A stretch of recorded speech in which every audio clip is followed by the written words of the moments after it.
नाशिक पौराणिक ऐतिहासिक वारसा लाभलेली पवित्र अशी प्रभू श्रीराम व समर्थ रामदास स्वामी यांचे वास्तव्य लाभलेली नाशिक भूमी।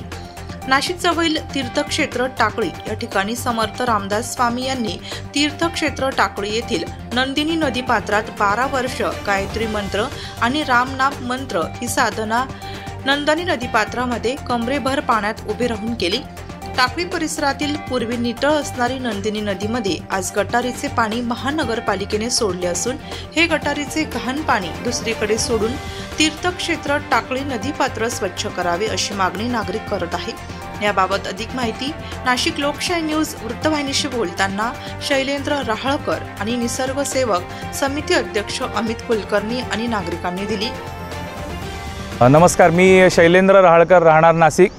मी समर्थ सेवक आहे, भक्त म्हणणार नाही, समर्थ सेवक आहे आणि माझ्या लहानपणापासून मी टाकळीला येतोय आणि जवळपास 2000 सालापासून मी गोमय मारुती मंदिरात दर्शनासाठी येतोय आणि तेव्हा जेव्हापासून मी लहानपणापासून येतोय तेव्हापासून हे आम्ही पुस्तकात वाचलेलं होतं की रामदास स्वामींनी नंदिनी नदीमध्ये उभं राहून गायत्री पुरस्चरण केलं। पण जेव्हा आम्हाला लहानपणापासून ही नदी बघायला मिळाली तेव्हापासून हिचं स्वरूप हे गटार स्वरूपच झालेलं आहे आणि गटार त्याच्यात सोडलेलं आहे। केमिकलचा वास इथे येतो, इथे नदीला फेस असतो, हे बघून प्रचंड दुःख होतं। समर्थ भक्तांना इथे बाकीच्यांना येऊन सुद्धा प्रचंड दुःख होतं। आता नाशिकमधलेच अमितजींसारखे काही लोक यामध्ये कार्य करतायत, पण म्हणावं तितकं यश त्यांच्या प्रयत्नांना आतापर्यंत आलेलं नाही आहे। ते यावं यासाठी आम्ही सगळे आज इथे जमलोय आणि त्यासाठी प्रयत्न करतोय आणि प्रयत्न चालूच राहणार आहेत। तर इतर लोकांनी सुद्धा काही त्यांच्या कल्पना असतील तर आम्हाला या। नमस्कार, मी अमित कुलकर्णी, निसर्ग सेवा गौमनचा अध्यक्ष आहे। आज आपण नंदिनी किनारी संत रामदास स्वामी यांनी ज्या ठिकाणी 12 वर्ष तपश्चर्या केली अशा टाकळी मठाच्या किनारी नंदिनी नदीच्या बाजूला आपण उभं आहे। या ठिकाणी आपण येण्याचं कारण हेच आहे की ज्या ठिकाणी रामदास स्वामी 12 वर्ष तपश्चर्या केली नदी किनारी आणि ज्या नदीला अनन्यसाधारण नाशिककरांसाठी महत्त्व आहे, कारण की ही नदी नाशिक शहरातून एकदम मधोमध जाते। गोदावरीपेक्षा जास्त मोठ्या प्रमाणात नाशिक शहरातून वाहणारी नदी आहे। या नदीवर नाशिककर मोठ्या प्रमाणात अवलंबून आहेत, पण ही सर्व परिस्थिती विसरून आपण नाशिककर नदीला प्रदूषित करण्याच्या मागे आपण बघत असाल पाठीमागे या नदीला आज फेस येतोय पूर्ण आणि पूर्ण काळं पाणी दिसतं या नदीतनं वाहताना आणि काळं पाणी वाहते आणि त्यात आपण बघतोय की अजून पण वेली ज्या पाणवेली आहेत त्या पण वाहताना दिसत आहे। तर अशा प्रदूषित नदीचं प्रदूषण बघण्यासाठी आपण नाशिककरांना काय करणार आपण यासाठी? तर आम्ही गेल्या 6 वर्षापासून नदी प्रदूषण मुक्त करण्यासाठी आम्ही प्रयत्न करतोय। यात आपण अनेक उपक्रम राबवलेले आहेत, पण उपक्रम राबवताना नाशिककरांचा सहभाग हा मोठ्या प्रमाणात असला पाहिजे। ही आम्हा सर्व पर्यावरणप्रेमींची आणि सर्व संस्थांची विनंती आहे की नाशिककरांनी आपण यात सहभाग घेतला पाहिजे। तर हा सहभाग कशासाठी पाहिजे की ज्या ठिकाणी आपण शासन दरबारी बांधतोय आपण शासन दरबारी अनेक मागण्या केलेल्या आहेत की जेवढे पण या नदीवर पूल बनलेले आहेत त्या पुलांवर आपण जाळ्या बसवल्या पाहिजे। त्या जाळ्यासाठी बसवल्या पाहिजे की येता जाताचे नागरिक ब्रिजेसवरनं नदीमध्ये कचरा टाकताय, तो कचरा टाकण्यासाठी पायबंद झाला पाहिजे। तो पायबंद रोखण्यासाठी शासन दरबार बांधतोय आपण, तर त्या ठिकाणी जर नाशिककर एकत्र आले तर आपल्याला त्या लवकरच मागण्या करता येतील। त्याचप्रमाणे नदीत जे ड्रेनेजचं पाणी सोडलं जातं आहे, तर हे ड्रेनेजचं पाणी सोडताना आपण अनेक ठिकाणी बघितलं आहे की हे ड्रेनेजचं पाणी बऱ्यापैकी घरातनंच लोक ड्रेनेज सोडून ते नदीमध्ये सोडलं जातं आहे। तर हे कुठं थांबलं गेलं पाहिजे आणि थांबवण्यासाठी सर्व नाशिककरांनी एकत्र आलं पाहिजे। तर असे अनेक विषय की रासायनिक पाणी असेल, आता हे नदीचं जे आपण काळं पाणी बघतोय हे घरातल्या पाण्यामुळे होत नाही। हे जे कारखाने आहेत आंबड सातपूर ठिकाणी, तर त्या ठिकाणचं पाणी ह्या नदीत सोडलं जातं आहे आणि ही नदी असं मला वाटतं आहे की काही दिवसात किंवा काही महिन्यात ही गटारीचं स्वरूप घेईल का अशी भीती आम्हाला सर्वांना वाटते। आपण ह्या नदीचं प्रदूषणाचं बोलतोय, पण या नदीची आपल्याला भौगोलिक परिस्थिती आपल्याला माहिती आहे का? ह्या नदीला एक उपनदी आहे, वासळी नावाची एक उपनदी पण आहे की जी तळेगाव अंजनेच्या बाजूला वासळी गाव आहे, तिथून त्या नंदिनी नदीला जोडली जाते। त्याचप्रमाणे या नदीला 5 नैसर्गिक नाले मोठमोठे ज्या नदीचा प्रवाह हे समृद्ध करता मोठ्या प्रमाणात नदीला पाणी आणून मिसळत्या नदीमध्ये। त्याचप्रमाणे या नदीला अनेक ठिकाणून ओहळ, वाघ्या ओहळ या प्रकारचे 5 ओहळ या नदीला मिळत आहेत।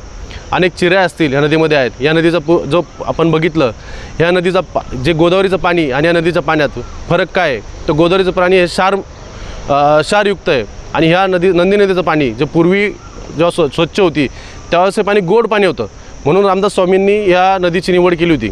तर या सर्व गोष्टी आपल्या नंदिनी नदीच्या असतानासुद्धा आपण या नदीला दुर्लक्षित करतो आहे आणि ह्या नदीला आपण गटरीसाठी म्हणजे गटरीमध्ये परिवृत्त करण्याचा आपण प्रयत्न करतो आहे। तर सर्व नाशिककरांना आमची हीच विनंती असेल की ज्याप्रमाणे आपण थायलंड वगैरे या ठिकाणच्या नद्यांच्या आपण जेव्हा नावं घेतो आणि म्हणतो की ज्या तिथं नदीला आई म्हणत नाही तरी नदी स्वच्छ आहे, जर आपण आपल्या नदीला आई म्हणतो आहे तर आपण जशी आपल्या आईची काळजी घेतो तशी ह्या आईची पण काळजी घ्या आणि नदी आजारपणातनं किंवा प्रदूषणातनं बाहेर काढण्यासाठी आपण सर्वांनी एकत्र या आणि नदीला स्वच्छ करा। धन्यवाद। जगी धन्य ही टाकळी पुण्यभूमी, अनुष्ठान केले असे रामनामी। असंख्यात सामर्थ गोमय मारुतीचे, गोदाटती स्थान हे जागृतीचे। अशा या पुण्य स्थानावरती नदी स्वच्छ व्हावी।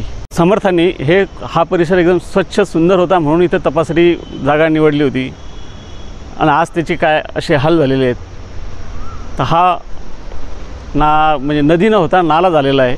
तिच्या स्वच्छतेची सगळ्यांनी शासन आणि लोकसहभाग आवश्यक आहे। जय जय रघुवीर समर्थ। राष्ट्रगुरु समर्थ रामदास स्वामींनी नाशिकपासून काही अंतरावरती टाकळी येथील नंदिनी नावाच्या नदीमध्ये आपलं पुरश्चरण केलं। पुरश्चरण म्हणजे त्याला तपश्चर्या असंही आपण म्हणू शकतो, ज्यामध्ये समर्थांनी 24 लाख वेळा गायत्री मंत्राचा जप आणि 13 कोटी रामनामाचा जप असं पुरश्चरण त्या नंदिनी नदीमध्ये कमरेभर पाण्यात उभं राहून केलं।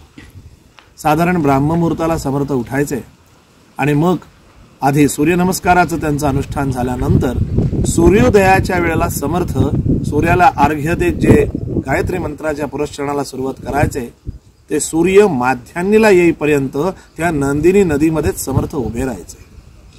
अशी ही पवित्र नंदिनी नदी जिथे समर्थांनी बाजूलाच असलेल्या एका गुहेमध्ये वास्तव्य केलं होतं आणि तिथे साधारण 12 वर्ष समर्थ त्या नदीमध्ये 24 लाख ही संख्या होईस्तवर गायत्री मंत्राचं पुरश्चरण करत होते आणि त्याचबरोबर 13 कोटी ही संख्या पूर्ण होईपर्यंत रामनामाचा जप करत होते।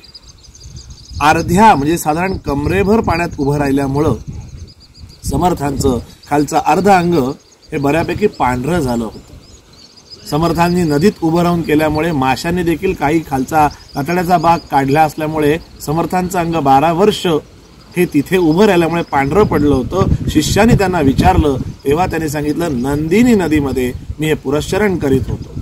इतकी पवित्र अशी छान नंदिनी नदी टाकळी इथे आजही आपल्याला बघायला मिळते आणि तिथे गेल्यानंतर आपल्याला समर्थांच्या पुरश्चरणाची आठवण होऊन आपल्यालाही प्रेरणा मिळते। जय जय रघुवीर समर्थ। या प्रदूषणामुळे भाविकांच्या आणि नाशिककरांच्या जीवास धोका निर्माण झाला आहे। या प्रदूषण करणाऱ्यांविरोधात कडक कारवाई केली जावी ही सर्वांची अपेक्षा। वृत्तसंकलन विभाग, नाशिक लोकशाही न्यूज, नाशिक।